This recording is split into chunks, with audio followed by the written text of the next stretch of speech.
Subscribe कीजिए SDM public school channel को और बेल आइकन को दबाइए। नमस्कार बच्चों, हिंदी व्याकरण कक्षा में आप सभी का स्वागत है। बच्चों, आज हम कक्षा 3 का पाठ 10 पढ़ेंगे जिसका नाम है अशुद्धि शोधन। आइए शुरुआत करते हैं। बच्चों, कभी कभी हम आपस में शुद्ध भाषा में बातचीत नहीं करते हैं या दूसरों को अशुद्ध उच्चारण करते हुए सुनते हैं।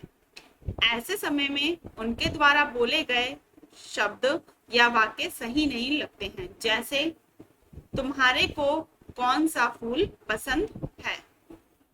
मेरे को गुलाब का फूल पसंद है।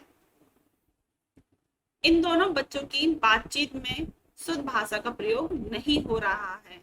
तुम्हारे को, मेरे को और गुलाब शब्द भाषा की दृष्टि से सही नहीं है। हम जल्दबाजी में बोलते समय या लिखते समय कुछ गलतियां कर देते हैं, लेकिन इन गलतियों के बारे में सोचते समझते और विचार करते हैं तो इनके दो कारण हैं: अशुद्ध उच्चारण और अशुद्ध वर्तनी। यदि हम उच्चारण और वर्तनी पर थोड़ा सा ध्यान दें तो हम हिंदी भाषा को बोलते और लिखते समय होने वाली अशुद्धियों से बच सकते हैं।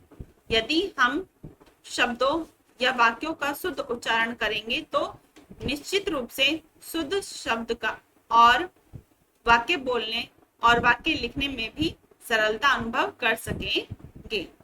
गलत शब्द और वाक्य बोलने से सुनने वाला आसानी से बोलने वाले की बातों को नहीं समझ सकता। सही वाक्य बोलने से सुनने वाला आसानी से बोलने वाले की बातों का अर्थ समझ लेता है। आइए कुछ असामान्य अशुद्धियों के बारे में जानें। तो बच्चों, यहाँ पे हमें कुछ शब्द अशुद्ध शब्द दे रखे हैं जिन्हें हम शुद्ध करके पढ़ेंगे। जैसे पहला शब्द क्या है हमारा? पुस्तक, जिसे हम पढ़ते हैं पुस्तक। त्योहार, त्योहार। श्रीमती, श्रीमती। परीक्षा, परीक्षा। यहाँ पे देख सकते हैं आप, जैसे पुस्तक है, पुस्तक पे इन्होंने बड़े ऊ की मात्रा लगा दी है, लेकिन पुस्तक पे छोटे ऊ की मात्रा आती है। ऐसे ही त्योहार, यहाँ पे इन्होंने बड़े ओ की मात्रा लगा दी जो कि छोटे ओ की मात्रा आती है। ऐसे ही ये सारे वर्ड हमें दे रखे हैं। अब हम वाक्य के बारे में पढ़ते हैं। अशुद्ध वाक्य: उसकी माता पिता आ गए हैं, जो कि एक गलत वाक्य है। इसको हम शुद्ध उच्चारण करके क्या पढ़ेंगे? उसके माता पिता आ गए। तेरे कितनी बहनें हैं? तेरी कितनी बहनें हैं? आपने भेजे हुए रुपए मिले? आपके भेजे हुए रुपए मिले? मैंने आज स्कूल नहीं जाना। इसका शुद्ध वाक्य क्या होगा? मुझे आज स्कूल नहीं जाना। मेरे दूध में कोई गिर गया। इसका शुद्ध वाक्य होगा मेरे दूध में कुछ गिर गया। क्या तूने दिल्ली जाना है? इसका शुद्ध वाक्य क्या होगा? क्या तुझे दिल्ली जाना है? रामू, बाजार से हरा पालक लाओ। इसका शुद्ध वाक्य क्या होगा? रामू बाजार से पालक लाओ। मेरे पापा जी ने मुझे ठंडी बर्फ दिलवाई।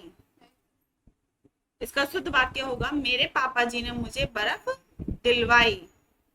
बच्चे को काटकर सेब खिलाओ।